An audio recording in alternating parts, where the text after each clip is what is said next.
Next on KQED Newsroom, looking for a makeover. California Republicans have their convention this weekend. At the top of the agenda, rebranding. Affirmative action makes waves. One state senator's push to allow race and gender to be considered in college admissions. We have to make sure we have a diverse population, but more importantly, a diverse workforce. And heated reactions to his efforts to reverse parts of Prop 209.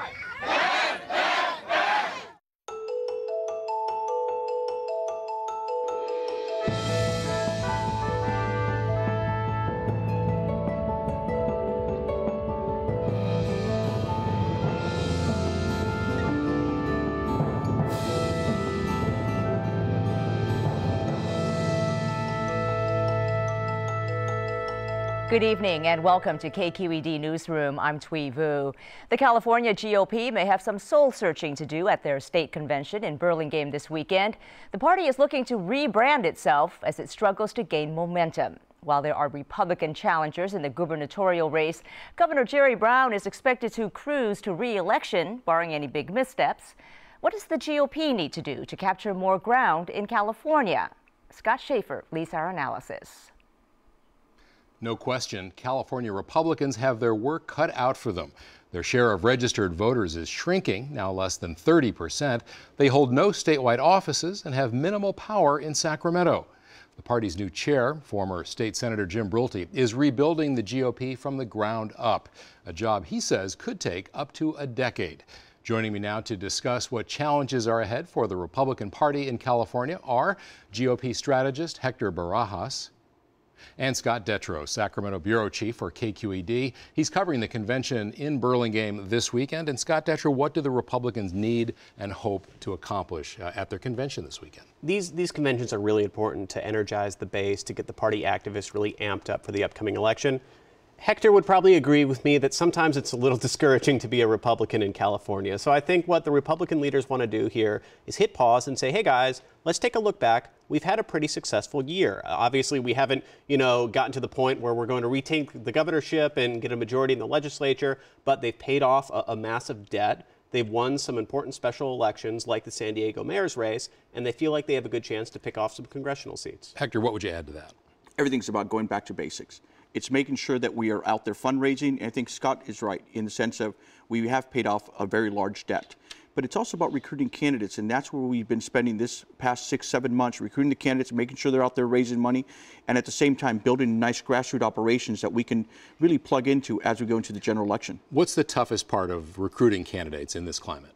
It's making sure that we recruit the right candidates for the districts. Obviously, we've got a lot of districts where there's a lot more Latino voters, and it's making sure that we get those Latino candidates in those areas, people who understand what it's like to run for office. If you don't have them running for lower office and then moving them up, that becomes very difficult because you've now put them into an assembly seat or race that's going to be very difficult for them. And you're saying so that ideally you should be getting more Latinos to run for office as Republicans? That's obvious, I guess. Yeah, in a lot of the districts. I mean, we have some districts, for example, in the Central Valley, where we have about a 65% registered Latino population. We should try to, the big part of what we're trying to do is match candidates up to the districts. And Scott Detrow, Democrats have a supermajority up in Sacramento in the Assembly. They're the one in the Senate slipped away because of these scandals. What are they focusing on, the Democrats, in terms of getting that back? Where are the key races that we should be looking at and that both parties are really focusing on come November? Well, you need to look in the Central Valley and you need to look in Orange County. There's a couple races in Orange County that Democrats, there's one who's leaving a Senate seat, so it's a vacant Senate seat, and there's an Assembly race that Republicans feel like they can pick off. So it's a handful of races there and also in the Central Valley that I think this is going to come down to. And then there's a whole separate conversation about congressional races. I mean, partially because of the way that California has drawn its districts, there were several races, Ami Bera in the Sacramento area, that were won 51-49 last time around. So I think that's where in a presidential year. In a presidential year. So yeah, now you have an off-year election where the out-of-power party typically does pretty well. In the 6th year of a presidency especially, I think Republicans feel like they can gain 2, maybe 3 congressional seats. Hector, it's been 20 years since Prop 187 was on the ballot. Pete Wilson won re-election that year, and it was really in many ways the beginning of the decline for the Republican Party. How big of an impact did that have on your party and on the Latino community? Not only how much did it have, but it still has. because I remember being in high school and having to see the Proposition 187. I was born in the United States, my parents weren't, but at the same time, I was worried, am I going to get deported? Does it affect me? And I think you have a lot of Latinos for 1 or 2 generations who still feel that way. And at the same time, it did hurt the party. And we have been slowly rebuilding. And part of that rebuilding has been to try to focus on getting people elected to local office who look like that community, a lot of Latinos.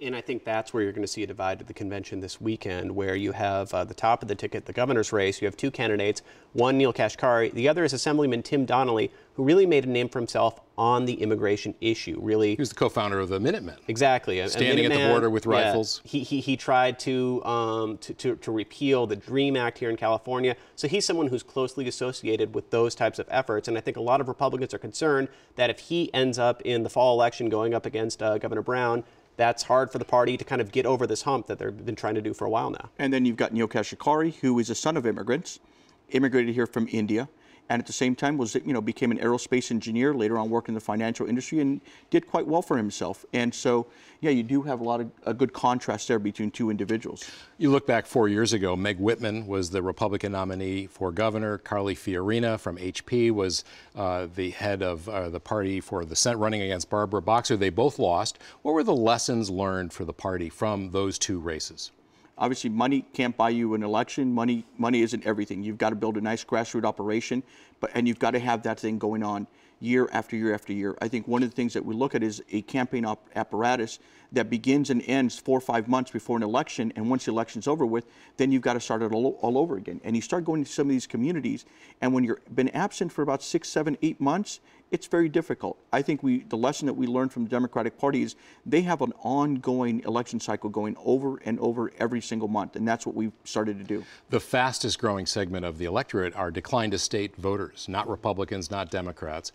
What are each of the parties doing to appeal to those voters, Scott? Well, I think one thing that Republicans, when I interviewed Tim Donnelly before, he tries to cast aside the long track record he's developed on these social issues. And he said, it's not about social issues. I need to talk about financial issues, because I think, when you talk about the fact that you need to lower taxes, you need to improve the economy. Neil Kashkari is talking a lot about focusing on fighting poverty. I think financial issues, quality of life issues are something that everybody can relate to. Nobody wants to pay more taxes than they have to. Everybody wants to make more money. And maybe, Hector, more of a libertarian point of view on things like gay marriage and abortion? More libertarian, but also it's got to be a message of opportunity. Opportunity for all Californians. We may have been out of this recession, or at least the governor likes to say we're out of this recession, but there are a lot of people hurting. There's still a lot of people who are underemployed and also unemployed. And so we've got to be able to provide that opportunity. As you all have been discussing, we have a drought situation in California. We have a Central Valley that may hit, again, at the 40% unemployment rate. What's going to happen to those individuals at the same time? What's going to happen to food prices when we go into the market? When you walk through that convention hall this weekend, do you expect to see people who look like you, Latinos, Asians, African Americans, or more white folks, the kind of face of the party that has really been the face of the party since Ronald Reagan and before? I expect to see a lot more Latinos. We elected 48 Latinos and Latinas to local office over the last year. They're going to be at the convention, and we've got 80 races that we're running this year, and they're going to be at the convention too. And so you think that that's been accomplished, or how much work is there still to do? We've always said it's about a 6 to 8 year process on our end with Grow Elect, and we're going to continue to work toward that goal to try to get more Latinos and Latinas. We know the Asian community is doing the same thing with some similar type of program, and so we're starting to see a lot more diversity, but there's still a long way to go. All right, Hector Barajas, Scott Detrow, thanks so much for coming in. Thank you. Thanks. It's been illegal for California public universities to consider race, ethnicity, and gender in college admissions since 1996, when Proposition 209 took effect, banning affirmative action. Since then, the state has seen significant drops in the numbers of African American, Latino, and Native American students on campuses. Last year, a group of African American UCLA students produced this video to highlight the lack of diversity at the school. Now you tell me that I should be proud to be at UCLA when only 35 of us are predicted to walk across that stage. The video, made by student Cy Stokes, went viral. Currently, the U.S. Supreme Court is considering whether voters can use ballot measures to ban affirmative action programs. And now, State Senator Ed Hernandez wants Californians to vote on repealing parts of Prop 209. I spoke with Senator Hernandez earlier. Senator Ed Hernandez, thank you for joining us. Why are you proposing this measure? You know, it's about diversity, but more important, it's about equal opportunity for every student here in the state of California. Can you explain further? You know, since Prop 209 passed in 1996, there has been a 49% drop in admission offers to black students from UC Berkeley, a 16% drop in terms of what's happening at UCLA. Are those the kinds of numbers that have made you decide to try to get this measure passed yet again? You know, that's just part of it. The other part is just the ability to have that discussion in our university systems. We can have discussion about race in every other issue. Give you an example. Right now in California, we're talking about insuring individuals in Cover California. We're actively recruiting every single ethnic group that we possibly can. During the most recent redistricting, we have our citizen commissions that's talking about communities of interest. When you look at our private institutions, like Stanford here in California, they can have that as part of the process. Where it's not allowed is in our university systems. And what I'm saying is just have it as part of the application process and part of the process for admittance. Opponents of your measures say that college admission should be based on merit, not based on the color of your skin, that this is in effect a form of reverse discrimination. How do you respond to that? It is on merit. I totally agree. And if you look at every single student that should be accepted to our university systems, it should be based on merit. There are, for example, in the University of California, there are 14 criteria. This would be just one additional criteria. But I think it goes beyond race. It also goes on to gender. Give you an example. Let's say Cal Poly, which has a great engineering program. If they need to recruit to get more women into engineering or do more science courses, right now they're barred from doing that. So that puts them at a disadvantage. But if it's based solely on merit, then why consider race at all? Well, I mean, because we'd be at a disadvantage if we don't. Why is it that Stanford can go after some of the best and the brightest from all ethnic backgrounds? This is just one criteria. And if you look at the master plan of the state of California, it clearly says that our institution should reflect the diversity of the state. It's not doing that. And if we're going to get prepared for the 20th century or the next century of how we're going to educate our students, we have to make sure we have a diverse population, but more importantly, a diverse workforce. There is an online petition circulating now. Nearly 100,000 people have signed it to try to defeat your measure. Many of the names on that petition are Asian American, and so this debate really is much more nuanced now. It used to be that affirmative action was black versus white, but now you've got a lot of Asian groups that are upset and fearing that they will come across unofficial quotas and be victims of the so-called bamboo ceiling, that their children won't get into top UC colleges despite getting top grades if your measure goes through. What do you have to say to them?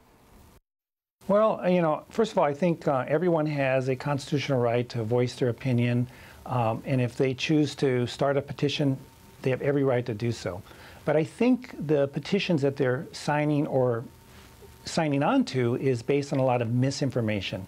We've been getting calls into our office saying that, you know, that their kids aren't going to get in because now there's going to be quota systems. That's not true. The Supreme Court held, especially in the Bakke case, that quotas are unconstitutional. So that is not going to happen in this particular case. And as I mentioned earlier, that everyone, including the children from all ethnic backgrounds, are going to get accepted based on merit. Senator Ed Hernandez, thank you so much for joining us from Sacramento. Thank you. Appreciate it. Thank you very much. And for a reaction now to the senator's proposal and a deeper look at affirmative action, we're joined by Amy Allison, Senior Vice President of Power PAC, Evan Lowe, Campbell City Council member and former mayor and now running for State Assembly, and Emil Guillermo, a columnist with the Asian American Legal Defense and Education Fund. Evan, let me begin with you. We heard earlier about the criticism coming from Asian Americans on this. A significant number of them are in the South Bay, where you're based. Is it broad-based, or is it coming from certain sectors within the Asian American community? Well, what we're seeing is predominantly the Chinese American community who are protesting this particular issue. And we know that the Asian American community is quite broad. And when you look at the enrollment rates of Cambodians, Laotians, Southeast Asians, many other communities are disenfranchised. And so when we talk about this discussion, it's important to look at all demographics and disaggregated data as well. Well, in fact, you had Asian Americans protesting outside your office today, as a matter of fact, on this issue. What is their main criticism? Well, the protests occurred outside Assemblymember Paul Fong's office, urging him to vote no on this bill. But what's important is that we clarify and talk about the importance and what really is in the bill and the intent of the bill. There are no quotas, and so there's a lot of misinformation that's out there, and we need to acknowledge that and thank Senator Hernandez for the intent in trying to expand the pool of opportunity and access for all underserved communities in California. Amy, where does the conversation go from here? I mean, is this a conversation that should be about race, or is it more about class and income inequality? Right, I liked what, in this last interview, you cannot talk about inequality or class without a conversation about race, because of the fact that our universities are not as diverse as they were before 2009. We have to be able to look at and talk openly and address the issue of race. We're not in a post-race society. We want in California, and at one time it was the values of Californians to allow all of our young people to have access to the California dream and the American dream through education. It happened for Obama. It should be able to, be access to all of our kids. And the fact is, life as Californians after 2009, it is not true for wide swaths of our population. So I think this legislation is trying to get California back on the right track for our publicly funded universities to serve all the sectors of the population, including different races, ethnicities, genders, and classes. Emil, is affirmative action the best way to level out the playing field? Well, you got to do something. You can't tie both hands behind your back and say we're going to try to get a balanced, diverse student population. We've seen what happened in the last 18 years. Prop 209 didn't work. It took away probably the best tool, made people colorblind, and it just made people blind is what it did, because you see the numbers, we're not where we should be. And I think what we're seeing now when we have concentrations of Chinese Americans, we're seeing Chinese Americans thinking that they're being politically sophisticated by targeting Asian American politicians and making them trying to preempt the vote in the assembly to try to kill this. And there already have been emails by some Chinese American groups saying, SCA 5 is dead on arrival. It's dead already, and they're already congratulating themselves. But what they're failing to see is what real political self-interest is. They may have 40% of the seats in the UC system, but there's still just 5% Asian Americans here in California, or 5% in the nation, 15% in California. Minorities work together in coalition to get what they need, and they might find themselves in, trying to redefine what true political self-interest is. Yeah, I'm glad you used the word minority, because we need to clarify.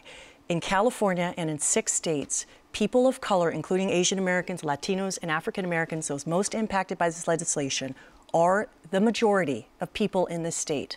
So when we see legislation that tries to make our public institutions more equitable and diverse to reflect the population, it is simply responding to the needs of the population as it is. There is no such thing as a minority in the way that you've defined it, because now what you have is you have a diverse, you have a very, you said nuanced, but we have a diverse set of communities in California that often come together. And I think the population is such now where we are at a juncture where the self-interest is the interest of what's best for the majority of California. But don't supporters of Prop 209 have a point here in that it should be a meritocracy? If you're the best, you shouldn't be denied a spot. But if we end up with, say, 100% white people in an institution, we saw what happened there. We protested and we railed out against that. 40% or majority Asian is no good either.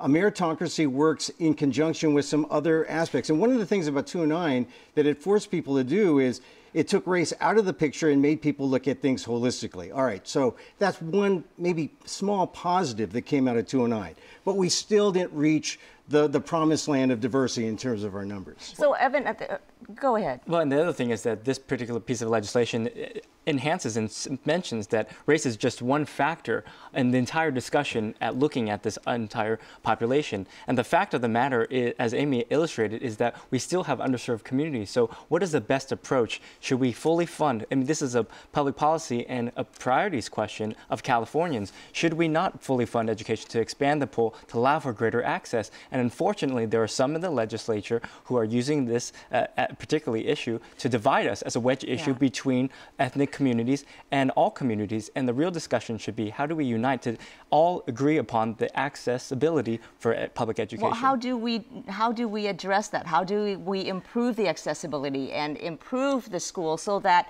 you don't have this situation where everybody's competing for a very small group of good schools, and instead expanding the pool of good schools? We need to change the conversation, and to have different communities of color fighting over crumbs is not what the California dream is about. It's not what the potential of the state is about. The divide and conquer strategy that we're hearing today, that that 209 wrote in on, which was to take Asian Americans and pit them against African Americans and Latinos. We need to reject that thinking wholeheartedly and say, as Californians, and we already talked about what the makeup of California is. Californians, our values are to give every young person opportunity through education to have a better life. Yeah. That's why people come here, and that's really where we should be rejecting the divide and conquer strategies. Well, the way out of the race question is to try to avoid it by talking about resources and talking about reinvestment in education. And when we talk about the priorities, maybe we begin with K through 12, so that, you know, some people would say Asian Americans don't have a problem with looking forward to college, but that's not true on a broad level. So maybe we look at K through 12. Maybe we look at, you know, right now we have a construction boom in the UC system. We're spending $8 billion on construction. That's great, but who's going to be inside those buildings? That's what we should be prioritizing. Instead of building, you need some building maintenance, but take some of that $8 billion and put it into the educational offerings, so that people don't think of, well, if I get into UC Berkeley, that's like Neiman Marcus. If I get into UC Merced, well, that's not so great. That shouldn't be the case. It should be that everyone, you know, shouldn't get hung up by this idea of prestige. I always think that the people who vote for 209 and wanted to preserve, you know, the status quo, which was overrepresentation of certain groups, underrepresentation of other groups, I think that if they look at what equal opportunity and equity for everyone through resources, I think you'll get away from that thing where people get hung up with prestige, and they look at the individual. Well, this is going to be very interesting to watch, because it's passed the Senate and it's now waiting for action in the Assembly. No hearing scheduled yet, and its fate is very uncertain. So we will certainly be watching, and the U.S. Supreme Court rather, may weigh in on this later this year as well, to decide whether voters can ban affirmative action through ballot measures at all. So we'll see how it all shakes out. Thank you very much. Thank you. Evan Lowe, Amy Allison, and Emil Guillermo. Thanks so much.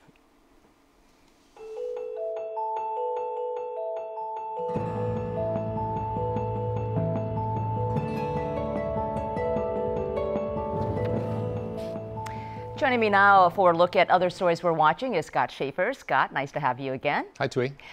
You know, San Jose Mayor Chuck Reed lost an important round in court this week. A judge basically rejected his lawsuit challenging the ballot title and summary for his pension reform initiative.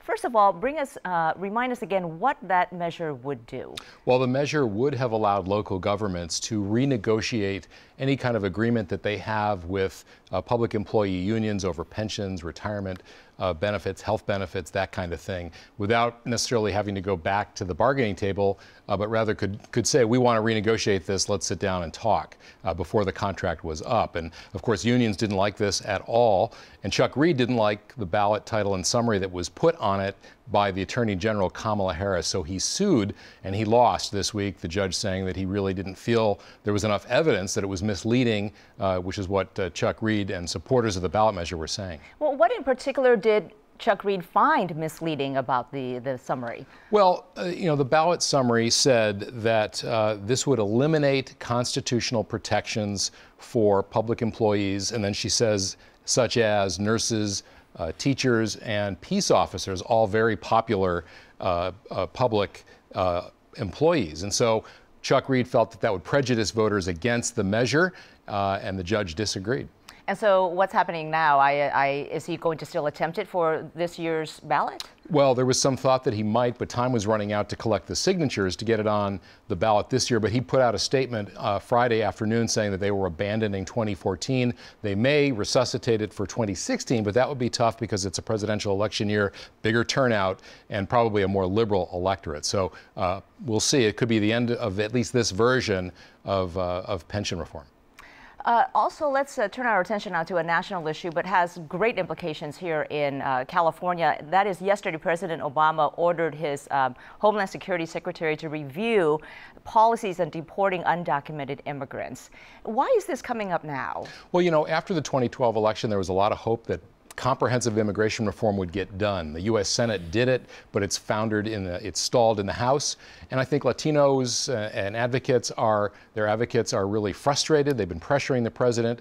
He has deported more undocumented immigrants than his predecessor, George W. Bush, and they finally went to sit down with him this week and said, this is tearing up families. You got to do something about this. And so he's ordered his Homeland Security chief to look at the policy, see what they can do to make it a little more, in their words, humane.